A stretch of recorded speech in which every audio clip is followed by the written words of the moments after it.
ओम शांति।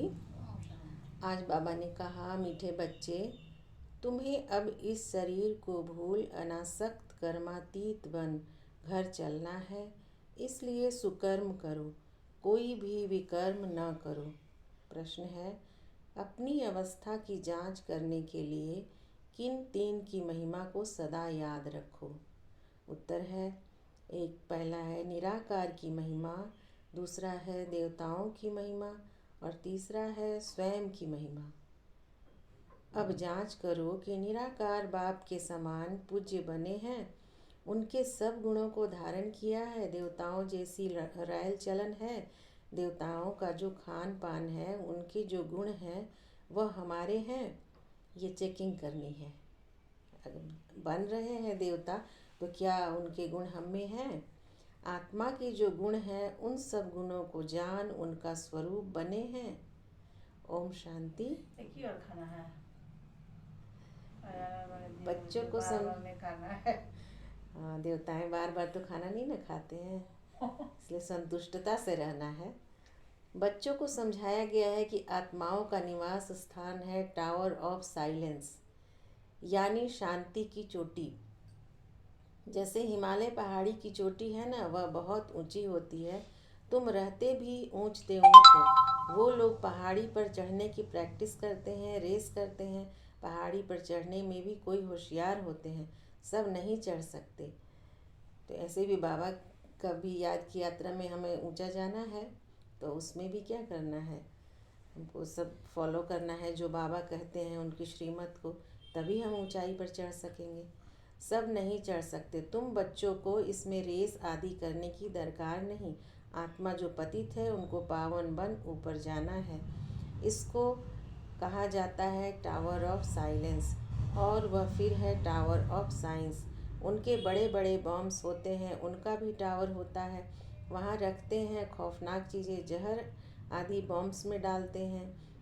कहते हैं, बच्चे तुमको तो उड़ना है घर की तरफ। वह फिर घर बैठे ऐसे बॉम्ब्स फेंकते हैं जो सब खत्म कर देंगे। तुमको तो यहाँ से ऊपर जाना है, टावर ऑफ साइलेंस। वहाँ से तुम आए हो फिर जाएंगे, तब जब सतो प्रधान बन जाएंगे। सतो प्रधान से तमो प्रधान में आए हो, फिर सतो प्रधान बनना है। जो सतो प्रधान बनने का पुरुषार्थ करते हैं वह फिर औरों को भी रास्ता बताते हैं। तुम बच्चों को अब सुकर्म करना है, कोई भी विकर्म नहीं करना है। जब बाबा के बन गए तो अब कोई भी विकर्म नहीं करना है। जैसे 1 का 1000 गुना प्राप्ति होता है, तो वैसे ही विकर्म का भी प्राप्ति 1 का 1000 गुना होगा। रावण राज्य में तुम्हारी दुर्गति हुई है, अब बाप सुकर्म सिखाते हैं। 5 विकार बड़े दुश्मन हैं। मोह भी विकर्म है, कोई भी विकार कम नहीं है। अब ये नहीं सोचना है कि जो वो 5 विकार में कौन है कम कौन ज़्यादा, सब एक दूसरे से रिलेटेड है। एक आता है तो सबको खींच लेता है अपने साथ। मोह रखने से भी देह अभिमान में फंस पड़ते हैं। इसलिए बाप कन्याओं को बहुत समझाते हैं। कन्या पवित्र को कहा जाता है, माताओं को भी पवित्र बनना है। तुम सब ब्रह्मा कुमार कुमारियाँ हो, भल बुढ़िया हो, परंतु ब्रह्मा के तो बच्चे हो ना। बाप समझाते हैं, मीठे मीठे बच्चों, अब कुमार कुमारी की स्टेज से भी ऊपर जाओ। जैसे पहले शरीर में आए फिर निकल कर जाना है, मेहनत करनी है। अगर ऊंच पद पाने चाहते हो तो और कोई की स्मृति न आए। हमारे पास है ही क्या, खाली हाथ आए हैं ना, कुछ भी नहीं लेकर क्या आए थे, वही समझना है। अपना यह शरीर भी नहीं है, अब इस शरीर को भूलना है, अनासक्त कर्मातीत बन जाना है। ट्रस्टी बनो। बाप कहते हैं, भल घूमो फिरो, बाकी फालतू खर्चा मत करो। मनुष्य दान भी बहुत करते हैं, अखबार में पढ़ता है फलाना बहुत दानी है, हॉस्पिटल धर्मशाला आदि बनाई है। जो बहुत दान करते हैं उनको फिर गवर्नमेंट से टाइटल मिलता है।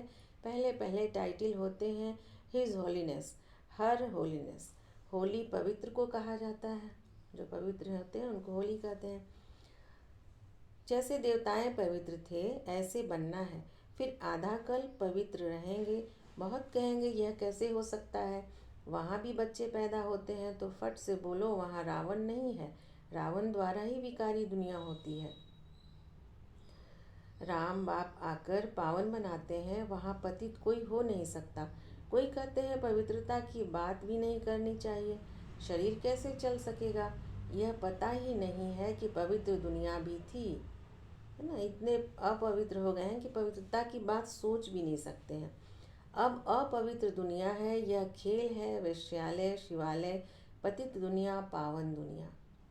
पहले है सुख, फिर है दुख। कहानी है कैसे राजाई ली, फिर कैसे गंवाई। यह अच्छी तरह समझना है। हमने हार खाई है, हमको ही जीत पानी है। बहादुर बनना चाहिए, अपनी अवस्था को जमाना चाहिए। घर बार होते संभाल करते पवित्र जरूर बनना है।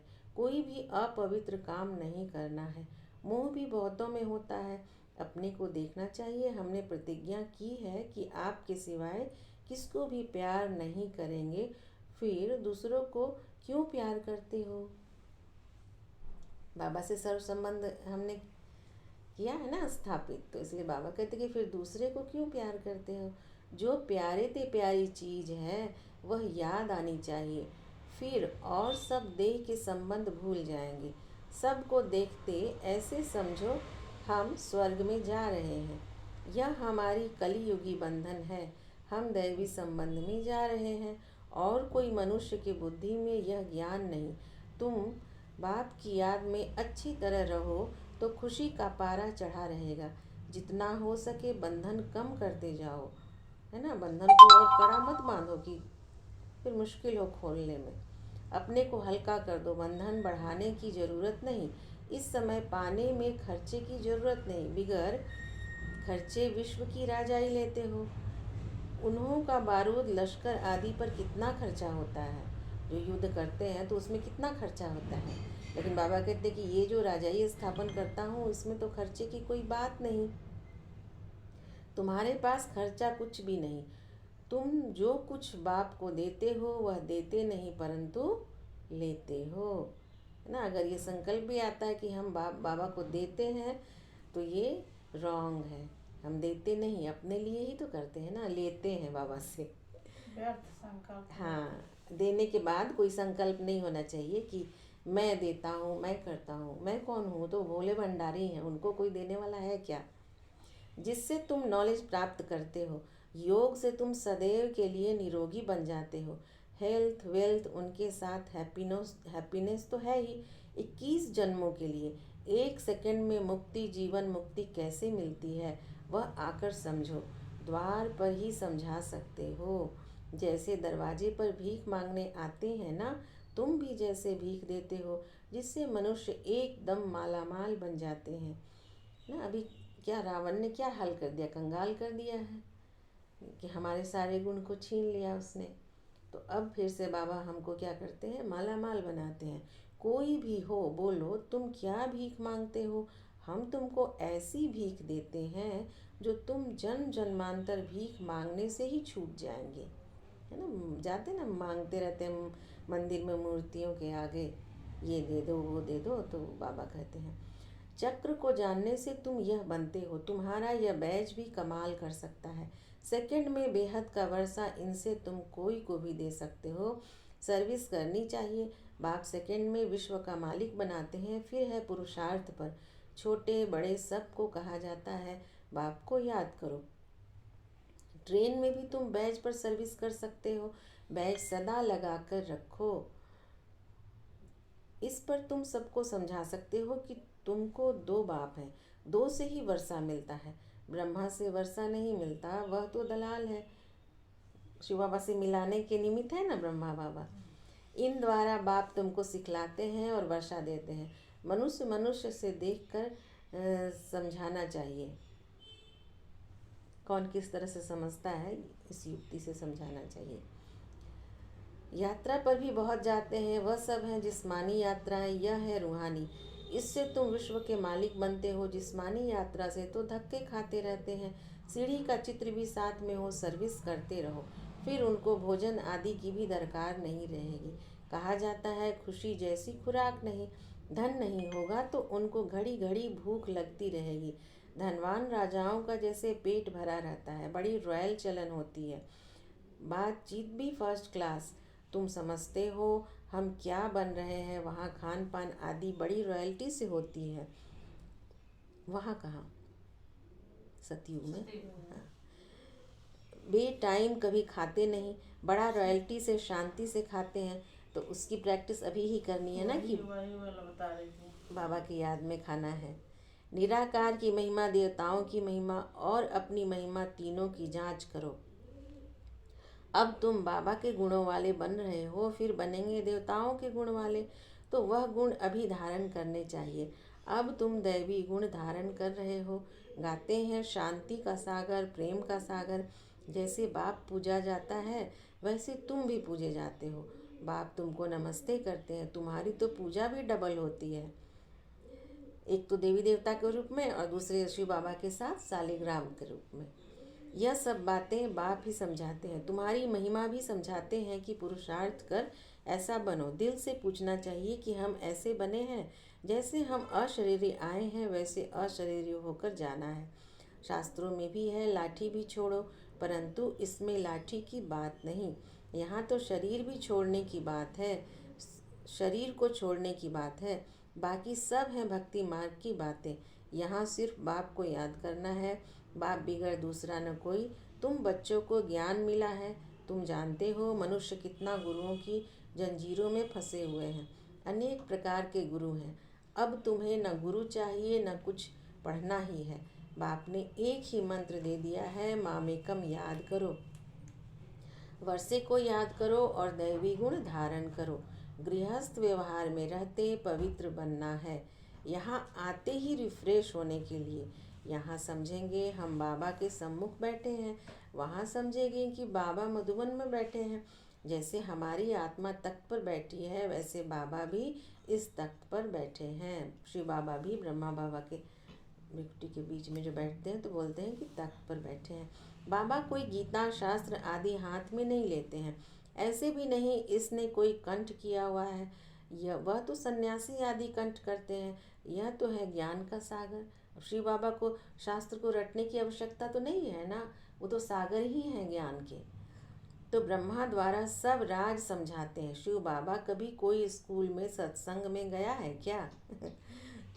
वो तो फुल हैं ज्ञान से, तो उनको जाने की आवश्यकता ही नहीं है। बाप तो सब कुछ जानते ही हैं। कोई कहे भला साइंस जानते हैं, बाबा कहते हैं साइंस से हमको क्या करना है। मुझे बुलाते ही हैं कि आकर पतितों को पावन बनाओ, इससे साइंस क्यों सीखूंगा। कहेंगे शिव बाबा फलाना शास्त्र पढ़े हैं, अरे उनके लिए तो कहा जाता है ज्ञान का सागर। यह तो भक्ति मार्ग के शास्त्र है। विष्णु के हाथ में शंख चक्र आदि दे दिया है, अर्थ का कुछ भी पता नहीं। वास्तव में यह अलंकार ब्रह्मा को और ब्राह्मणों को देना चाहिए। सूक्ष्म वतन में तो यह शरीर ही नहीं, ब्रह्मा का साक्षात्कार भी घर बैठे बहुतों को होता है, श्री कृष्ण का भी होता है। इसका अर्थ है इस ब्रह्मा के पास जाओ तो श्री कृष्ण जैसा बन जाएंगे, उनके गुणों को धारण करेंगे। वह सिर्फ प्रिंस का साक्षात्कार होता है। अगर तुम अच्छी रीति पढ़ेंगे तो यह बन सकते हो। यह है एम ऑब्जेक्ट। सैंपल तो एक बाप का बताएंगे ना, उसको मॉडल कहते हैं। तुम जानते हो बाबा आया है सत्यनारायण की कथा सुनाने, नर से नारायण बनाने। पहले तो जरूर प्रिंस कहेंगे। शास्त्रों में दिखाया है श्री कृष्ण ने माखन खाया। वास्तव में यह है विश्व की बादशाही का गोला। बाकी चंद्रमा आदि कैसे मुख में दिखाएंगे। कहते भी हैं दो बिल्ले आपस में लड़े, बीच में जो सृष्टि का मालिक बना उनको माखन दिखा दिया है। अब अपने को देखो, हम ऐसे बने हैं व नहीं। यह पढ़ाई है ही राजाई पद के लिए, प्रजा पाठशाला थोड़े ही कहेंगे। यह है नर से नारायण बनने की पाठशाला, गॉडली यूनिवर्सिटी। भगवान पढ़ाते हैं। बाबा ने कहा लिखो ईश्वरीय विश्वविद्यालय, ब्रैकेट में लिखो यूनिवर्सिटी। सब शिव बाबा ने समझाने दी है, ब्रैकेट में लिखो। यूनिवर्सिटी। हाँ, परंतु यह लिखना भूल जाते हैं। तुम कितना भी लिटरेचर दो तो भी कुछ समझेंगे नहीं। इसमें सम्मुख समझाना पड़ता है। बेहद के बाप से बेहद का वर्षा मिलता है। जन्म जन्मांतर तुम हद का वर्षा लेते आए हो। तुम बैच पर सर्विस कर सकते हो। बैच में जो लक्ष्मी नारायण का बना रहता है तस्वीर, तो उसमें कर सकते हैं ना कि ये हमारा एम ऑब्जेक्ट है, हमको ऐसा बनना है। ऐसे बहुत अपने बच्चों को समझाते हैं, बच्चे भी बाप को समझा लेते हैं। स्त्री पति को ले आती है कहाँ कहाँ, फिर झगड़ते हैं। अब तुम जानते हो, तुम सब आत्माएं बच्चे हो, वर्षे के हकदार हो। लौकिक संबंध में बच्ची शादी करके दूसरे घर में जाती है, उनको कन्यादान कहा जाता है। दूसरे को देते हैं ना, अभी तो वह काम नहीं करना है। वहाँ स्वर्ग में भी कन्या दूसरे घर में जाती है, परंतु पवित्र रहती है। यह है पतित दुनिया और वह सतयुग है। शिवालय पावन दुनिया। तुम बच्चों पर अब है बृहस्पति की दशा, तुम स्वर्ग में जरूर जाएंगे, यह तो पक्का पक्का है। बाकी पुरुषार्थ से ऊंच पद पाना है, दिल से पूछना है कि हम फलाने मिसल सर्विस करते हैं, ऐसे नहीं ब्राह्मणी चाहिए टीचर तुम खुद बनो। अच्छा, बच्चों को पुरुषार्थ करना है, बाकी बाबा किससे पैसे ले करके क्या करेंगे। तुम जाकर म्यूज़ियम आदि खोलो, मकान आदि तो सब यहाँ ख़त्म हो जाएंगे। बाबा तो व्यापारी है ना, शराब भी है, दुख की जंजीरों से छुड़ाए, सुख देने वाला है। अब बाप कहते हैं बहुत गई थोड़ी रही, तुम देखते रहेंगे, बहुत हंगामे होंगे। अच्छा, मीठे मीठे सिकिलधे बच्चों प्रति माता पिता बाप दादा का याद प्यार और गुड मॉर्निंग। रूहानी बाप की रूहानी बच्चों को नमस्ते। हम रूहानी बच्चों की रूहानी माता पिता बाप दादा को याद प्यार गुड मॉर्निंग और नमस्ते नमस्ते। धारणा के लिए मुख्य सार, ट्रस्टी और अनासक्त बनकर रहो, कोई भी फालतू खर्चे मत करो, स्वयं को देवताओं जैसा पवित्र बनाने का पुरुषार्थ करते रहो। एक प्यारे ते प्यारी चीज को याद करो, जितना हो सके कलयुगी बंधन को हल्का करते जाओ, बढ़ाओ मत। सतयुगी दैवी संबंध में जा रहे हैं, इस खुशी में रहो। वरदान है, पुराने स्वभाव संस्कार के बोझ को समाप्त कर डबल लाइट रहने वाले फरिश्ता भव। जब बाप के बन गए तो सारा बोझ बाप को दे दो। पुराने स्वभाव संस्कार का थोड़ा बोझ भी रहा हुआ होगा तो ऊपर से नीचे ले आएगा, उड़ती कला का अनुभव करने नहीं देगा। इसलिए बाप दादा कहते हैं सब दे दो। यह रावण की प्रॉपर्टी अपने पास रखेंगे तो दुख ही पाएंगे। फरिश्ता अर्थात जरा भी रावण की प्रॉपर्टी न हो, सब पुराने खाते भस्म करो, तब कहेंगे डबल लाइट फरिश्ता। स्लोगन है, निर्भय और हर्षित मुख रहो, बेहद के खेल को देखो तो हलचल में नहीं आएंगे। अच्छा, ओम शांति।